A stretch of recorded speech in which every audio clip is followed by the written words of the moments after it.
Association ఆధ్వర్యంలో ఈ రోజున మేము మొత్తం రాష్ట్ర వ్యాప్తంగా కాంట్రాక్ట్ లెక్చరర్ సమస్యలు ఏదైతే ఉన్నాయో ఆ సమస్యల మీద కమిషనరేట్ దగ్గర ధర్నాకి పిలుపునివ్వడం జరిగింది. దానిలో భాగంగా మేము అడుగుతున్నది ఏంటంటే ఏమీ కూడా కొత్తగా వింతగా అడిగే కాదు. ఏదైతే అసెంబ్లీ సాక్షిగా చేసినటువంటి చట్టం ఏదైతే ఉందో ఆ చట్టము అనుసరించి ఏదైతే జీవో ఉందో ఆ 114ని జీవోని అమలు చేయాలి. అమలు చేసే క్రమంలో దాదాపు 80% పూర్తయిపోయినటువంటి కాంట్రాక్ట్ లెక్చరర్ల యొక్క రెగ్యులరేషన్ అనేది మళ్ళీ వెంటనే ఏజీ యొక్క రిపోర్టుని భౌతంగా చూపించి ఆపుతా ఉన్నారు. ఏజీ రిపోర్టును వెంటనే రప్పించి కాంట్రాక్ట్ లెక్చరర్ని వెంటనే రెగ్యులర్ చేయమని చెప్పి అడుగుతా ఉన్నాం. రెండో డిమాండ్ వచ్చేటప్పటికి ఈ రోజున 2019 నుంచి 23 వరకు 12 నెలల జీతాన్ని ఇచ్చి సడన్గా ఏదైనా పెంచడం చూస్తాము. కానీ ఈ రోజున కాంట్రాక్ట్ లెక్చరర్ విషయంలో జీతాన్ని 11 నెలలకి చేసి 11 నెలలు మాత్రం జీతం ఇచ్చి 12వ నెల మీరు పస్తుండమని చెప్తా ఉంది ఈరోజు. అది ఎంతవరకు సమంజసం అని చెప్పి మేము ప్రశ్నిస్తూ ఉన్నాము. 24 మే నెల జీతం ఈ రోజుకి రాలేదు, 25 మే నెల జీతం ఈ రోజుకి రాలేదు. అందరూ కూడా చాలా ఇబ్బంది పడతా ఉన్నాం. మూడో డిమాండ్ వచ్చేది ప్రభుత్వ ఉద్యోగులకి పదవి విరమణ వయసు ఏదైతే 62 సంవత్సరాలు ఉందో కాంట్రాక్ట్ ఉద్యోగులకు కూడా కాంట్రాక్ట్ లెక్చరర్స్ కూడా అమలు చేయమని చెప్పి మూడో డిమాండ్ మేము అడుగుతా ఉన్నాం. ఎప్పుడూ లేని విధంగా ఈ రోజున రిక్వెస్ట్ ట్రాన్స్ఫర్స్ని మాకు నిలిపివేయడం జరిగింది. 25 సంవత్సరాల నుంచి ఎప్పుడు రెగ్యులర్ ట్రాన్స్ఫర్ జరిగినా ఆ ట్రాన్స్ఫర్స్లో ఎవరైతే డిస్టర్బ్ అవుతారో ఆ డిస్టర్బ్ అయిన వాళ్ళతో పాటు ఇబ్బందులు ఉన్నటువంటి అంటే మెడికల్ కానీ లేకపోతే ఇతర సమస్యలు ఉన్న వాళ్ళకి రిక్వెస్ట్ ట్రాన్స్ఫర్స్ అనేవి జరుగుతాయి. అవి కమిషనర్ ఆఫీస్ పరిధే, ప్రభుత్వంతో ఎటువంటి సంబంధం లేకుండా జరిగేటటువంటి రిక్వెస్ట్ ట్రాన్స్ఫర్స్ని ఈ సంవత్సరం చేయలేదు. అవి వెంటనే నిర్వహించాలని చెప్పి ఈ 4 డిమాండ్స్ మీద మేము ఈ రోజున ధర్నా కార్యక్రమానికి పిలుపునివ్వడం జరిగింది. ఈ సమస్యల పరిష్కారం కోసం భవిష్యత్తులో ఇంకా ఈ ఉద్యమాన్ని ఉధృతం చేయడానికి మేమైతే కూడా సిద్ధంగా ఉన్నామని మీ ద్వారా తెలియజేస్తా ఉన్నాం. చిత్తూరు జిల్లా నుండి వస్తున్నామండి. ఈ ధర్నా అనేది 475 అసోసియేషన్ ద్వారా చేయడం జరుగుతుంది. ప్రధానంగా మేము ఈరోజు చేయడానికి కారణం 111 జీవో అమలు చేసి క్యాబినెట్లో ఓకే చేసి అసెంబ్లీ సాక్షిగా దీన్ని ఓకే చేసిన తర్వాత కూడా రెగ్యులరేషన్కి నోచుకోకుండా చాలామంది తమ యొక్క వయసును కూడా అయిపోయి 60 సంవత్సరాలకి వాళ్ళు రిటైర్మెంట్ అయిపోయి వాళ్ళు రోడ్డు మీద పడేటటువంటి స్థితి వచ్చినప్పటికీ కూడాను దాదాపు 80 నుండి 85% కంప్లీట్ చేసుకున్నటువంటి మా రెగ్యులరేషన్ ప్రాసెస్ అమలు చేయకపోవడంతో ప్రభుత్వాన్ని రిక్వెస్ట్ మోడ్లో అడగడానికి ఈరోజు వచ్చామండి రోడ్డుపైకి. విషయం ఏంటంటే ఇప్పుడున్నటువంటి ప్రభుత్వం ఏదైతే ఉందో ఈ కాంట్రాక్ట్ అనేటటువంటి పద్ధతిని ఈ వ్యవస్థను తీసుకొచ్చిందో ఈ ప్రభుత్వం తీసుకొచ్చినప్పటి నుండి 2019కి పూర్వం రెగ్యులరేషన్ చేస్తామని చెప్పి గత 5 సంవత్సరాలు కాలయాపన చేశారు. తర్వాత ఏదో క్యాబినెట్ ఆమోదం చేసింది కానీ ఇప్పటికైనా ఆగిపోయినటువంటి ప్రాసెస్ని రెగ్యులరేషన్ చేయాలి అనేటటువంటి ఒక నినాదంతో మేము కింది స్థాయి నుండి పై స్థాయి వరకు అధికారులందరినీ కలిసాము. ఎమ్మెల్సీలను కావచ్చు, ఎంపీలను కావచ్చు, మినిస్టర్స్ని కావచ్చు, అందరినీ కలిసాము. ప్రతి ఒక్కరూ మాకు చెప్పడం ఏంటంటే చేస్తాం చూస్తాం అనే చెప్తున్నారండి. ఇప్పుడైనా సరే మీ మీడియా ప్రతినిధుల ద్వారా అయినా మా సమస్యను ప్రభుత్వం వరకు తీసుకెళ్లి వెంటనే మా కాంట్రాక్ట్ రెగ్యులరేషన్ ప్రాసెస్ కంప్లీట్ చేయాలని చెప్పి ప్రభుత్వాన్ని విన్నవించడం అనేది జరుగుతోందండి. అలాగే దాదాపు సంవత్సరానికి 60 నుండి 100 మంది రిటైర్డ్ అయిపోతున్నారు. రిటైర్డ్ అయిపోయి వారి భార్య పిల్లలు రోడ్డును పడుతున్నారు. కొంచెం ఈ వ్యవస్థను తీసుకొచ్చినటువంటి ఈ ప్రభుత్వమే ఇప్పటికైనా సరే ఆలకించి ఒక్కసారి మా మన్నను ఆలకించి రెగ్యులరేషన్ వెంటనే కంప్లీట్ చేస్తారని చెప్పి కోరుకుంటున్నామండి. ఈరోజు ఇక్కడికి రావడానికి ముఖ్యమైనటువంటి కారణము లెక్చరర్స్ అందరినీ రెగ్యులైజేషన్ చేయాలనే నినాదంతో ఇక్కడ అందరూ అసెంబ్లీ కావడం జరిగిందండి. దానికి ముఖ్య కారణము గతంలో మాకు ఒక యాక్ట్ గవర్నర్ గారి ద్వారా యాక్ట్ వచ్చింది. తర్వాత 114 జీవో కూడా ఇంప్లిమెంటేషన్ అయింది. దాని ద్వారా కొన్ని డిపార్ట్మెంట్ 5-6 డిపార్ట్మెంట్లను రెగ్యులైజేషన్ చేసేశారు. హెల్త్, మెడికల్ అన్ని మొత్తం దాదాపు చాలా డిపార్ట్మెంట్ రెగ్యులైజేషన్ చేశారు. కానీ ఒక విద్యాశాఖలో ఉండేటువంటి లెక్చరర్స్ని మాత్రం రెగ్యులైజేషన్ చేయలేదు. దాని యొక్క నిలిచిపోయినటువంటి ఏదైతే రెగ్యులైజేషన్ ప్రాసెస్ ఉందో అది ఇప్పుడు మళ్ళీ అమలు చేయాల్సిందిగా మేము విన్నవించుకుంటా ఉన్నాము. మేము పనిచేసినటువంటి కాలానికి కూడా మేము గతంలో కూడా 2024 మే కానీ 2025 మేలో కూడా మేము పనిచేస్తున్నామండి. బట్ ఇంతవరకు మాకు ఎటువంటి శాలరీస్ లేవు. మేము అందరితో రెగ్యులర్ ఎంప్లాయీస్తో కలిపి ఈక్వల్ వర్క్ అయితే చేస్తున్నాం కానీ ఈక్వల్ శాలరీస్ ఉండటం లేదు, ఈక్వల్ రెస్పెక్ట్ ఉండటం లేదు, ఈక్వల్ రైట్స్ ఉండటం లేదు. సో మేము కూడా మనుషులమే, మాకు కూడా ఫ్యామిలీస్ ఉన్నాయి. మాకు కూడా ఈ యొక్క రెగ్యులైజేషన్ లేని కారణం కారణంగా చాలామంది చనిపోవడం జరుగుతూ ఉంది. వాళ్ళ ఫ్యామిలీస్కి ఎటువంటి సెక్యూరిటీ ఉండటం లేదు. రిటైర్డ్ అయినటువంటి ఎంప్లాయీస్ కూడా ఒట్టి ఖాళీ చేతులతో వెళ్ళిపోతున్నారు.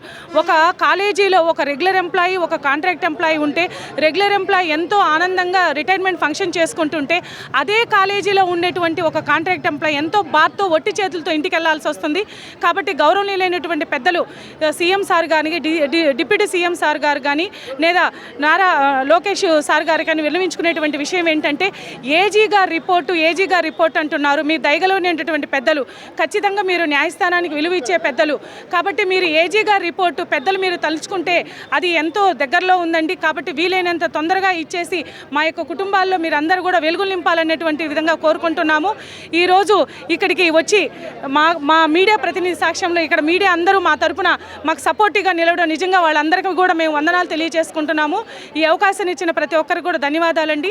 నా పేరు Umadevi, 475 association state lady secretary. Andhra Pradesh ప్రభుత్వ కళాశాలల కాంట్రాక్ట్ లెక్చర్స్ అసోసియేషన్ 475 ఆధ్వర్యంలో ప్రధానంగా 3 డిమాండ్ల మీద ధర్నా కార్యక్రమం ఇంటర్మీడియట్ బోర్డు వద్ద నిర్వహించడం జరిగింది. అందులో ప్రధానమైనటువంటి డిమాండ్ ఏదైతే గత ప్రభుత్వం చేసినట్టు తుది దశలో ఆగిపోయినటువంటి కాంట్రాక్ట్ లెక్చర్స్ రెగ్యులరైజేషన్ ప్రక్రియ ఏదైతే ఉందో అది కొనసాగించాలని, వెంటనే ప్రారంభించి రెగ్యులరైజ్ చేయాలనేది ప్రధానమైన డిమాండు. అదేవిధంగా రెండో డిమాండు మే 20-25 నెలలకు సంబంధించినటువంటి మే నెలకు సంబంధించినటువంటి వేతనాలు మాకు మంజూరు చేయలేదు, ఎప్పటికీ మంజూరు చేయలేదు. గత సంవత్సరం వరకు మేము 12 నెలల వేతనాలు తీసుకున్నాం. కానీ ఈ ప్రభుత్వం అధికారంలోకి వచ్చిన తర్వాత 11 నెలలే కుదించి 11 నెలలకే మాకు ఇవ్వడం జరిగింది. కాబట్టి గతంలో ఏ విధంగా 12 నెలలు ఇచ్చారో ఆ మాదిరిగానే ఇప్పుడు కూడా మాకు ఇవ్వాలని చెప్పేసి 12 నెలల వేతనాలు ఇవ్వాలని చెప్పేసి రెండో డిమాండు. మూడోది ఏదైతే 62 సంవత్సరాలు రెగ్యులర్ ఉద్యోగులకు సంబంధించి రిటైర్మెంట్ వయసు ఏదైతే ఉందో అది కూడా కాంట్రాక్ట్ ఉద్యోగులకు వర్తింపు చేయాలని. ఇప్పుడు చాలామంది 25 సంవత్సరాలుగా ఈ వ్యవస్థలో పనిచేసాం.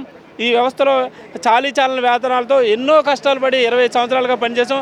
అనేక రకమైన ఆరోగ్య ఇబ్బందులు ఎదుర్కొంటూ పనిచేస్తూ ఉన్నాం. అలాంటిది ఏ రకమైనటువంటి బెనిఫిట్స్ లేకుండా చాలామంది రిటైర్ అయిపోతున్నారు. అదేవిధంగా ఎంతోమంది ఈ మధ్యకాలంలో కాంట్రాక్ట్ లెక్చర్స్ చనిపోవడం జరిగింది. ఆరోగ్య సమస్యలు అయితేనేమో వివిధ రకాల ప్రమాదాలకు లోనే అయితేనో. కాబట్టి ఇవాళ వాళ్ళందరూ రెగ్యులరైజేషన్ అయ్యి ఉంటే వాళ్ళ కుటుంబాలు ఈరోజు ఏదో ఒక భరోసా ఉండేది. కానీ ఇవాళ ఏ రకమైనటువంటి భరోసా లేక ఆ కుటుంబాలు వీధులు పడ్డాయి, రోడ్డును పడ్డాయి. గత్యంతరం లేని పరిస్థితుల్లో వాళ్ళందరూ ఉన్నారు. కాబట్టి ఈ ప్రభుత్వం ఎన్నికల హామీలో చంద్రబాబు నాయుడు గారు ఏదైతే కూటమి ప్రభుత్వం అధికారంలోకి వచ్చిన తర్వాత ఖచ్చితంగా కాంట్రాక్ట్ లెక్చర్స్ న్యాయం చేస్తామని ఏదైతే హామీ ఇచ్చారో ఆ హామీని మేము ఈరోజు నెరవేర్చి ఖచ్చితంగా రెగ్యులరైజ్ చేయాలని, ఏదైతే అసెంబ్లీలో కూడా ఫైనాన్స్ మినిస్టర్ గారు అడ్వకేట్ జనరల్ గారి దగ్గర ఉన్న ఫైల్ని మేము తెప్పించుకుని వెంటనే వీళ్ళకి న్యాయం చేస్తామని చెప్పేసి 2 సార్లు ప్రకటించారు. కానీ ఇప్పటివరకు సంవత్సరం అయినా కానీ ఇప్పటివరకు మాకు ఏ రకమైనటువంటి న్యాయం జరగలేదు. కాబట్టి వెంటనే మాకు రెగ్యులరైజ్ చేయాలని, లేదంటే కాని పక్షంలో మళ్ళీ భవిష్యత్తులో మేము పెద్ద ఎత్తున దీన్ని ఉద్యమం నిర్మించి ఇంకా పెద్ద ఎత్తున పోరాడతామని, మా సమస్య పరిష్కారం అయ్యే వరకు మాకు న్యాయం చేసే వరకు ప్రభుత్వాన్ని ఉద్యమం చేస్తామని చెప్పేసి మరొకసారి మీ మీడియా ద్వారా ప్రభుత్వానికి తెలియజేయాలని చెప్పేసి మేము కోరుకుంటూ ఉన్నాం. నా పేరు మాణిక్యం గొర్ల. నేను ఆంధ్రప్రదేశ్ ప్రభుత్వ కళాశాలల contract lectures association state general secretary. నుంచి కుప్పం నుంచి వచ్చానండి. ధర్నా చేయడానికి మెయిన్ కారణం మాకు యాక్ట్ 30 అనేటువంటిది అమలు చేయాలి. అదేవిధంగా జియో నంబర్ 114 అనే దానిని మాకు ఇంప్లిమెంట్ చేయండి సార్. గత ప్రభుత్వం చేసినటువంటి తప్పిదాలు దయచేసి మీరు చేయొద్దండి. లాస్ట్ మూమెంట్లో ఏజీ రిపోర్ట్ అనేటువంటిది ఒక అడ్డు పెట్టి మాకు ఇంతవరకు అనేటువంటిది ఎలాంటి ప్రోగ్రెస్ అనేది చూపించలేదు. ఈ ప్రభుత్వమైనా కనీసము మా పైన దయ ఉంచేసైనా సరే ఈ యాక్ట్ అనే దానిని అమలు చేయాలని మేము కోరుతున్నాం సార్ మీ ద్వారా. Thank you. P Ramakrishna, Kakinada జిల్లా కాంట్రాక్ట్ అసోసియేషన్ ప్రెసిడెంట్ అండి. మేము గత 25 సంవత్సరాలు బట్టి ఈ కాంట్రాక్ట్ లెక్చరర్ వృత్తిలో పనిచేస్తున్నాము. అయితే ఎన్నో ధర్నాలు ఉద్యమాలు చేయగా గత ప్రభుత్వము మమ్మల్ని రెగ్యులర్ చేయడానికి 144 జీవో తీసుకురావడం అనేటువంటిది జరిగింది. అయితే ఆ జీవో ఎన్నికల నియమావళి దృష్ట్యా దాన్ని అన్ని డిపార్ట్మెంట్లని రెగ్యులేట్ చేసింది. ట్రైబల్ వెల్ఫేర్ చేసింది, ఆరోగ్య హెల్త్ వాళ్ళని చేసింది, తర్వాత అనేక రకాల డిపార్ట్మెంట్లను చేసింది. కానీ అసలు ఉద్యమాలకి నాంది పలికినటువంటి కాంట్రాక్ట్ లెక్చరర్స్ మాత్రము అలాగా వదిలిపెట్టేయడం అనేటువంటి జరిగింది. ఇలాగా రెగ్యులైజేషన్ ఆగిపోవడం వల్ల మేమంతా కూడా మానసికంగా చాలా ఆందోళనకు గురవుతున్నాము. అనేక మంది అనేక రోగాల బారిన పడ్డారు, చాలా మంది చనిపోవడం అనేటువంటి జరిగింది. దీని మీద మూలిగే నక్క మీద తాటిపండు పడినట్టుగా మా జీతాలు 12 నెలల జీతాలను కూడా కట్ చేసి 11 నెలలు ఇవ్వడం అనేటువంటిది జరిగింది. ఇలాగ 11 నెలలు తిని ఒక నెల వస్తుండమని ప్రభుత్వం మమ్మల్ని వదిలివేయడం ఎంతవరకు సమంజసమని ప్రభుత్వాన్ని ప్రశ్నిస్తున్నాము. అదే మీకైతే ఒక 5 సంవత్సరాలు రాజకీయ నిరుద్యోగం ఏర్పడితే మీరు ఎంత బాధపడుతున్నారు అన్నది మీకు తెలుసు. అదేవిధంగా మాకు ఒక నెల జీతం కట్ చేస్తే మా భార్యాబిడ్డలను ఏ విధంగా పోషించుకుంటాం. అలాగే మా పిల్లలు కూడా పెద్దవాళ్ళు కావడం వల్ల ఇంటర్మీడియట్ స్థాయికి బీటెక్ స్థాయికి వచ్చినటువంటి పిల్లలకి ఫీజులు కట్టలేక మేము మానసికంగా ఎన్నో ఇబ్బందులు గురి కావడం అనేటువంటి జరుగుతుంది. మేము ప్రభుత్వానికి వ్యతిరేకంగా కాదు, ప్రభుత్వానికి మా సమస్యను తెలియజేయాలని, ముఖ్యంగా పత్రికా ప్రతినిధులు, మీడియా ప్రతినిధుల ద్వారా మా సమస్యను ప్రభుత్వానికి తెలియజేయాలని ఈరోజు ఇంటర్మీడియట్ కార్యాలయం వద్ద ధర్నా కార్యక్రమం ఏర్పాటు చేయడం జరిగింది. కాబట్టి మా ప్రధాన డిమాండ్లు ఏంటంటే, ముఖ్యంగా ప్రధాన డిమాండ్ కాంట్రాక్ట్ లెక్చరర్ని వెంటనే రెగ్యులర్ చేయాలి. రెండవది మే నెల 2024 మే 2025 మే నెల జీతాలను సత్వరమే విడుదల చేయాలి. అలాగే కాంట్రాక్ట్ లెక్చరర్స్ కి ఇవ్వాల్సినటువంటి బెనిఫిట్స్ అలాగే ట్రాన్స్ఫర్స్ కూడా ఎంతో మంది ఏజెన్సీ ప్రాంతాల్లో పనిచేస్తున్నారు. ఏజెన్సీ ప్రాంతాల్లో అనేకమైనటువంటి ఇబ్బందులు, ఆరోగ్యపరమైనటువంటి ఇబ్బందులు, అలాగే పిల్లల చదువులు కూడా సరైనటువంటి సదుపాయాలు లేనటువంటి పరిస్థితుల్లో వస్తున్నారు. కాబట్టి లెక్చరర్స్ వల్లే మాకు కూడా ట్రాన్స్ఫర్లు నిర్వహించాలని ప్రభుత్వాన్ని మీ ద్వారా కోరడం అనేటువంటి జరుగుతుంది. ఇక్కడ ప్రధానమైన డిమాండ్ తెలంగాణ కన్నా మెరుగైన చట్టాన్ని తీసుకొచ్చి తెలంగాణలో మాకు 4 సంవత్సరాల నుంచి ఈ వ్యవస్థలో ఒకే జీవో పైన ఒకే రకంగా నియమితులైనాం. అట్లాంటిది తెలంగాణలో 4 ఏళ్ళ నుంచి రెగ్యులర్ అయిపోయినారు. ఇక్కడ మనకు అన్ని రాష్ట్రాల్లో బానిస బతుకుల నుంచి అన్ని రాష్ట్రాలు చేసినాయి. కానీ ఇక్కడ ఈ రాష్ట్ర ప్రభుత్వం మాత్రము పోయిన గవర్నమెంట్ తీసుకున్న మంచి జీవోను ఈ గవర్నమెంట్ ఇంప్లిమెంట్ చేయలేదు అనేది ఎందుకు చేయాలా అనేటువంటి ఆశయంతో ముందుకు పరిశీలిస్తాము.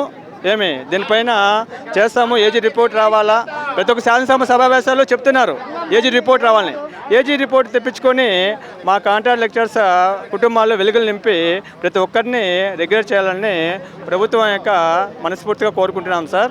పీడిఎఫ్ ఎమ్మెల్సీ ఈ రోజున రాష్ట్ర వ్యాప్తంగా జూనియర్ కళాశాలలో పనిచేస్తున్నటువంటి కాంట్రాక్ట్ లెక్చరర్స్ తమని రెగ్యులరైజ్ చేయాలని చెప్పి మే నెలలో పనిచేసుకుని జీతాలు ఇవ్వట్లేదు. 2024 మే నెల కానీ 2025 మే నెల కానీ జీతాలు చెల్లించాలని చెప్పి పెద్ద ఎత్తున ఈ రోజున ఇంటర్మీడియట్ బోర్డు దగ్గర పెద్ద ఎత్తున ధర్నా చేస్తూ ఉన్నారు.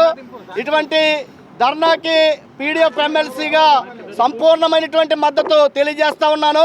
ఈ రోజున వీరితో పాటు సమానంగా పక్క రాష్ట్రమైనటువంటి తెలంగాణలో ఉన్నటువంటి కాంట్రాక్ట్ లెక్చరర్స్ని రెగ్యులరైజ్ చేయటం జరిగింది. కానీ గత ప్రభుత్వం ఈ యొక్క కాంట్రాక్ట్ లెక్చరర్స్ని రెగ్యులరైజ్ చేస్తానని చెప్పి జీవో నెంబరు 114 తీసుకురావడం, ఆ ఇంప్లిమెంటేషన్ సమయంలో ఎన్నికల కోడ్ వచ్చేది ఆగిపోయింది. ఈ ప్రభుత్వం వచ్చిన వెంటనే కనుక ఈ యొక్క కాంట్రాక్ట్ లెక్చరర్స్ని రెగ్యులరైజ్ చేస్తామని చెప్పి కూడా హామీ ఇవ్వటం జరిగింది. ప్రభుత్వం వచ్చే సంవత్సర కాలం పూర్తవుతున్నప్పటికీ కూడా వీళ్ళని రెగ్యులరైజ్ చేయలేనటువంటి పరిస్థితి ఉంది. ఈ రోజున కాంట్రాక్ట్ లెక్చరర్స్ తక్కువ జీతాలతో కళాశాలలో పనిచేస్తూ ఉన్నారు. ఏదైనా అనారోగ్యం వచ్చి వాళ్ళ బెడ్ రీడన్ అయితే వెంటనే ఆ కుటుంబం రోడ్డున పడుతూ ఉంది, లేదా ప్రమాదవశాత్తు మరణించిన ఆ కుటుంబం రోడ్డున పడుతూ ఉంది. ఆ విధంగా పనిచేస్తూ మరణించిన కానీ లేదంటే అనారోగ్యం గురైన కానీ ఇటు ప్రభుత్వం వైపు నుంచి ఏ విధమైనటువంటి ఆర్థిక సాయం చేయట్లేనటువంటి పరిస్థితి ఉంది. ఈ రెగ్యులరైజ్ చేసే సందర్భం కూడా దాదాపు 20 నుంచి 25 సంవత్సరాలు పూర్తి చేసి 8 సంవత్సరాలు ప్రభుత్వం వాళ్ళ యొక్క సేవలను వినియోగించుకుని రెగ్యులరైజ్ చేయాలని చెప్పి అడుగుతూ ఉంటే, రెండో వైపు శాసన మండలిలో కూడా మొన్న జరిగినటువంటి ఫిబ్రవరి మార్చి నెలలో జరిగినటువంటి శాసన మండలి సమావేశాల్లో ఎంతమంది లెక్చరర్స్ ఉన్నారో, ఎంతమందిని రెగ్యులరైజ్ చేశారు, ఎంతమందిని ఇంకా రెగ్యులరైజ్ చేయాలి, అటువంటి రెగ్యులరైజ్ చేసిన ప్రతిపాదన మీ దగ్గర ఉందా అని చెప్పి నేను శాసన మండలిలో చాలా స్పష్టంగా మాట్లాడటం జరిగింది. అటువంటి సందర్భంలో ప్రభుత్వం ఇచ్చినటువంటి మాట ఏంటంటే, వీళ్ళు రెగ్యులరైజ్ చేయడానికి ప్రతిపాదనలు అండర్ ప్రాసెస్లో ఉన్నాయని చెప్పి చెబుతూ ఉన్నారు. మొన్న మార్చి ఫిబ్రవరి నెలలో చెప్పిన మాటే కాదు, గత కొన్ని సంవత్సరాల నుంచి కూడా వీళ్ళని రెగ్యులరైజ్ చేస్తామని చెప్పి మాటలు చెప్తా పోతూ ఉన్నారు. ప్రభుత్వాలు మారుతూ ఉన్నాయి కానీ వీళ్ళ రాతలు మాత్రం మారట్లేనటువంటి పరిస్థితి ఉంది. కాబట్టి ఇప్పటికైనా కూటమి ప్రభుత్వం ఏదైతే జీవో నెంబర్ 114 ఉందో ఆ జీవో నెంబర్ 114ని వీళ్ళ యొక్క రెగ్యులరైజేషన్కి సంబంధించినటువంటి జీవోని ఇంప్లిమెంటేషన్ చేయాలా. అదేవిధంగా 2024 2025 మే నెలలో వీరి చేత పని చేయించుకుని వారికి జీతాలు ఇవ్వలేనటువంటి పరిస్థితి ఉంది. ఏదైతే ఎమ్మెల్సీల యొక్క సాధించినటువంటి మెమో ఉంది. షార్ట్ పీరియడ్తో 12 నెలల జీతాలు చెల్లించాలని చెప్పి ఏదైతే ఎమ్మెల్సీల కమిటీ సిఫార్సు మేరకు ఒక జీవోనిచ్చి వాళ్ళకి 12 నెలల జీతాలు ఇవ్వాలని చెప్పి కూడా గత కాలంలో ఇచ్చారు. కానీ గత 3-4 సంవత్సరాల నుంచి వాళ్ళకి 12 నెలల జీతాలు ఇవ్వకుండా పని అయితే చేయించుకున్నారు కానీ జీతాలు ఇవ్వట్లేదు. ఆ విధంగా 12 నెలల జీతాలు ఇవ్వాలని చెప్పి 114 జీవోని అమలు చేస్తూ ఈ రాష్ట్రంలోని రెగ్యులర్ అధ్యాపకులను రెగ్యులరైజ్ చేయాలని చెప్పి, అదేవిధంగా షార్ట్ పీరియడ్తో 12 నెలల జీతాలు ఇవ్వాలని చెప్పి పీడీఎఫ్ ఎమ్మెల్సీగా ప్రభుత్వాన్ని డిమాండ్ చేస్తూ ఉన్నాం. ఈ నెలలో జరిగే శాసన మండలి సమావేశాల్లో కూడా ఈ యొక్క కాంట్రాక్ట్ లెక్చరర్స్ రెగ్యులైజేషన్ కోసం వాళ్ళు గళమై శాసన మండలిలో ప్రభుత్వాన్ని ప్రశ్నిస్తానని కూడా ఈ సందర్భంగా తెలియజేస్తా ఉన్నాం. ప్రభుత్వ కళాశాల కాంట్రాక్ట్ లెక్చర్స్ 475 ఆర్గనైజింగ్ కార్యదర్శి. గత ప్రభుత్వం కాంట్రాక్ట్ లెక్చర్ క్రమబద్ధీకరణకు జీవో నెంబర్ 114 విడుదల చేసింది. ఎన్నికల కోడ్ రావడం వల్ల దురదృష్టవశాత్తు ఆగిపోవడం జరిగింది. ఈరోజు సంవత్సర కాలంగా ప్రభుత్వ పెద్దల్ని అధికారిని కలిసి కాంట్రాక్ట్ లెక్చర్ క్రమబద్ధీకరించాలని ప్రాతినిధ్యాలు చేసిన ప్రభుత్వం స్పందించకపోతే విధిలేని పరిస్థితుల్లో ఈ రోజున ఇంటర్ కమిషనరేట్ దగ్గర కార్యాలయం దగ్గర ధర్నా నిర్వహించడం జరిగింది. ప్రభుత్వం ఇకైనా ఏవైతే అన్ని డిపార్ట్మెంట్లో ఉన్నటువంటి ఎడ్యుకేషన్ ఉన్నటువంటి కాంట్రాక్ట్ లెక్చర్స్ అందరినీ కూడా మేము చేసి పెద్ద ఎత్తున ఉద్యమాన్ని తీవ్రతరం చేస్తానని మీ ద్వారా ప్రభుత్వానికి తెలియజేస్తాను.